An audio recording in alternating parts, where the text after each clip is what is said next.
Hi, this is Michael Tallis with the Tallis team. In this video, I'm going to introduce you to one of the most unusual Bay Area neighborhoods, Fairmeadow in Palo Alto. Just look at this map. Joseph Eichler built this neighborhood somewhere between 1951 and 1954. And no, he never tried this street layout again. And without further ado, let's jump in the car and start driving. So we're driving towards Fairmeadow neighborhood on East Charleston, and right now on the right hand side we're approaching Hoover School. Hoover is one of the elective schools or charter schools here in Palo Alto School District. The admission is by lottery, and well, let me show you around. Let's get in first.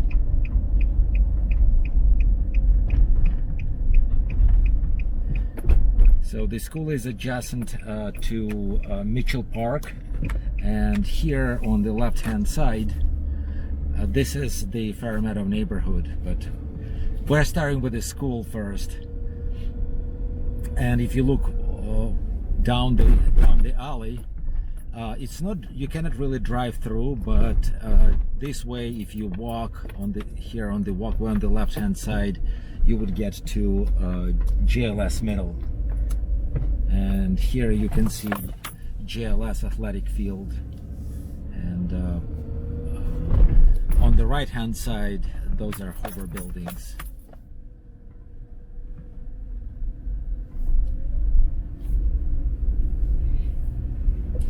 So this way we're getting back to East Charleston.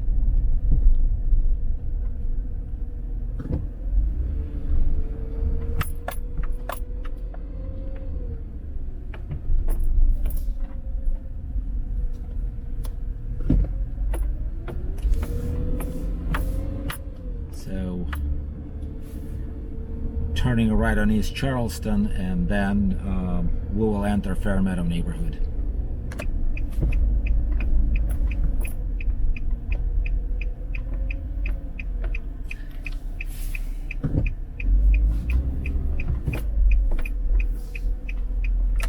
And we have to drive by the school once more.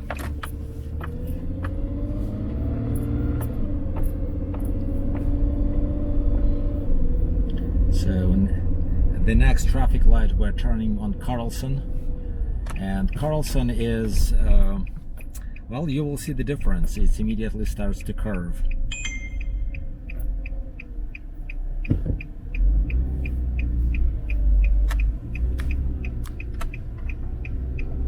So you see the street is curving left. So this way we will continue into Carlson Circle.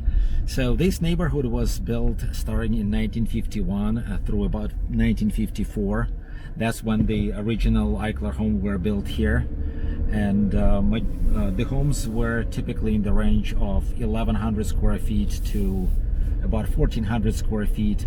And typically 3-bedroom, 2 bathrooms. And what was unique, that both bathrooms were hallway bathrooms, so there was no suites in the home. So what's interesting on this street, that there is a lot of two-story additions or second-story additions. This neighborhood doesn't have a second-story or single-story overlay, so 2 stories are allowed. And as you can imagine, since the neighborhood was built, most homes were remodeled and added to. Another interesting thing, let me pull over. If you look to your left, the center of the circle, let me see if I can show it to you. The center of the circle has only 3 properties, 3 homes.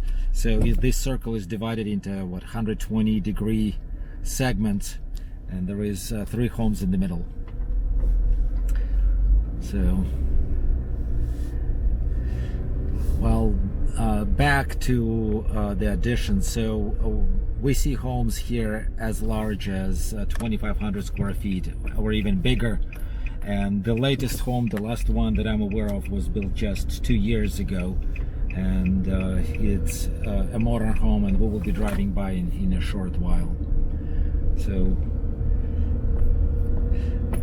well, let me share one interesting story. There was an article in Palo Alto Weekly a little while ago that a few kids, they were saying like 4 people came over to the neighborhood. They apparently came from out of town, and they were trying to break into one of the houses. And the neighbor across the street called the police and reported that some people went into the backyard of my neighbor, and they're not coming out for 4 minutes. So that's kind of to give you an idea how careful the neighbors are in terms of protecting safety of each other. And when police came, these guys didn't have a chance to exit the house, and they started hiding around the neighborhood. What's interesting that all 4 of them were caught, and it took police something like 6 to 8 hours to do that, but none of them was able to make out of the neighborhood. Because of these circles, this neighborhood is really almost like a maze, and there is, unless you know what you're doing and where you're going, it's very hard to find your way around. So here, if we would be turning to the left, we would go on Alma.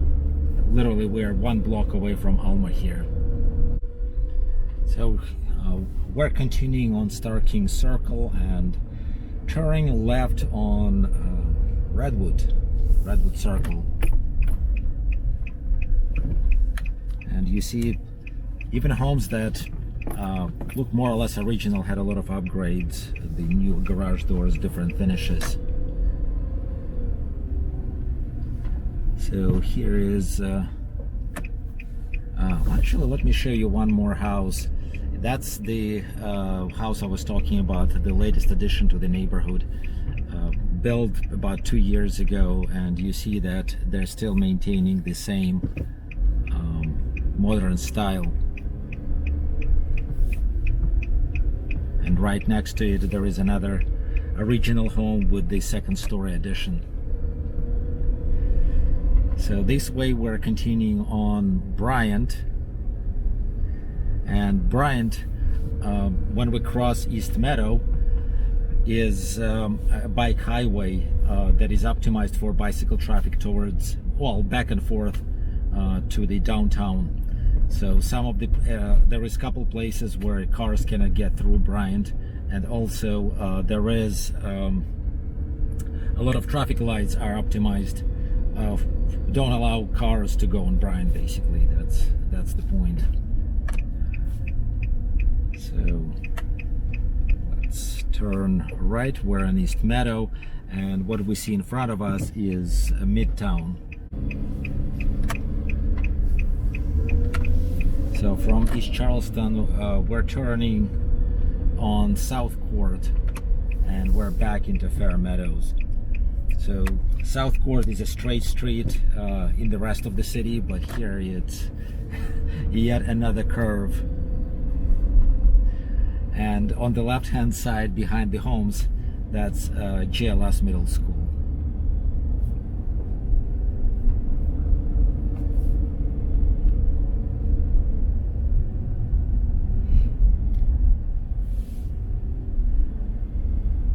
So the time when I'm taking the video, we're mid-November, so there is a lot of fall colors, really beautiful, and we're lucky. It's a sunny day. It's not raining today. So let's get back to the towards East Meadow, and then I'll show you around JLS and other areas around.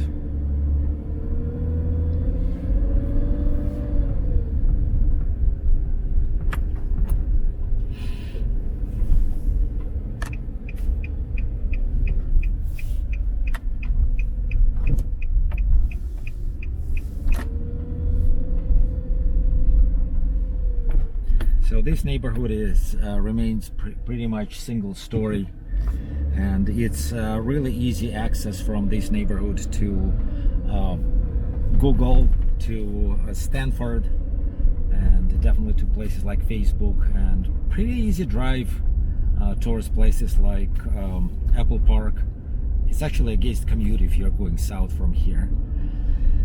The schools are JLS Middle, Fairmeadow Elementary, and Gun High. And keep in mind that it's also very close to Hoover Elementary, that is an elective school for Palo Alto School District. So it used to be located in Barron Park neighborhood and moved here probably a good 20 years ago. And they also changed the system because originally it was a waiting list and now it's a lottery. So back to East Meadow, and straight ahead of us is looking into Midtown, turning right.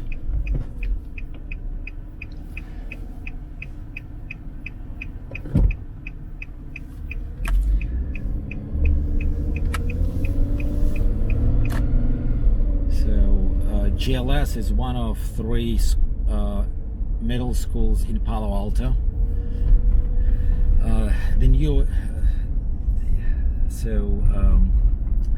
here on the next slide it's Waverly, and when we're turning right, it's not actually a street, it's a driveway.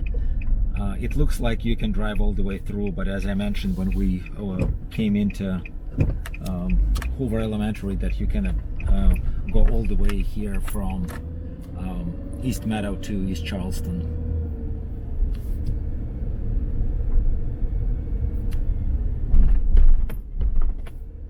Yeah, the office is right here. This is where passing the administrative office here. And what you see a little bit ahead of you is gym. And well, let's turn around and continue towards Mitchell Park.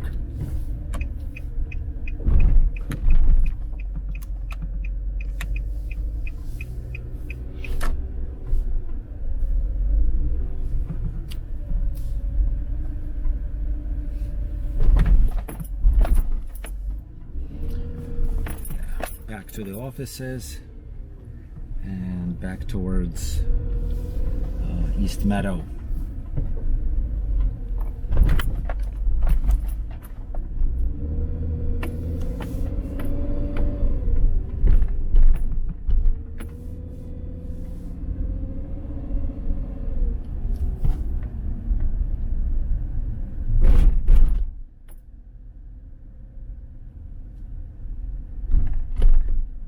So we will continue going by JLS Middle, and then it's Fairmeadow Elementary, same name as the neighborhood.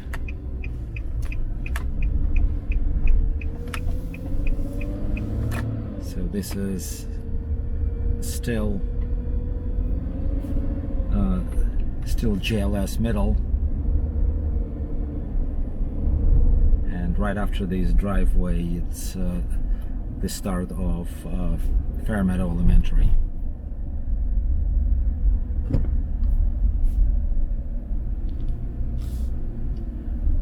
Let's drive through their parking lot.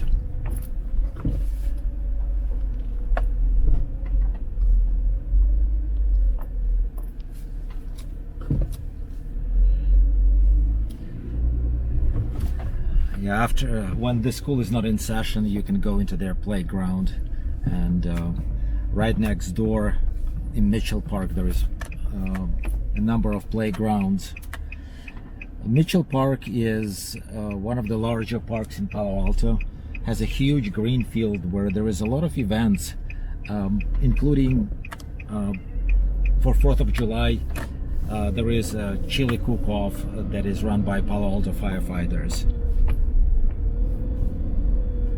So we're going into Mitchell Park.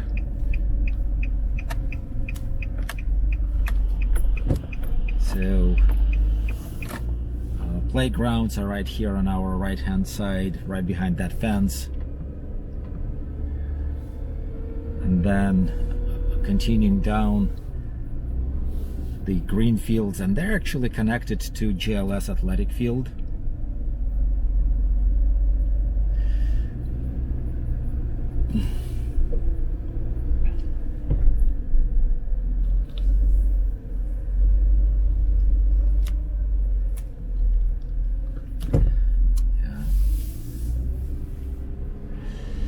So in Mitchell Park, there are tennis courts, and they have lighting, so a lot of people are playing tennis after dark, and the tennis courts are right ahead of us. So this way we're driving towards the tennis courts, and continuing a little bit to the right, there is a Magic Bridge playground. Also in the Mitchell Park, there is Mitchell Park Library and Community Center. This is the newest library in Palo Alto. It was finished probably, I would say, about 8 years ago, and it was one of the larger projects for the city. According to my recollection, they spent about $90 million to build it.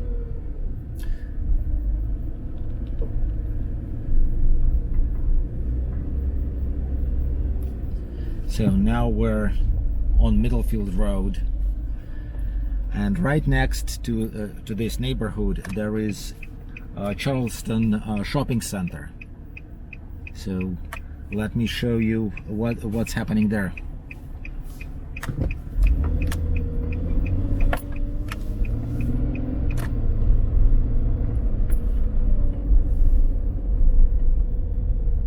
So we're driving on Middlefield,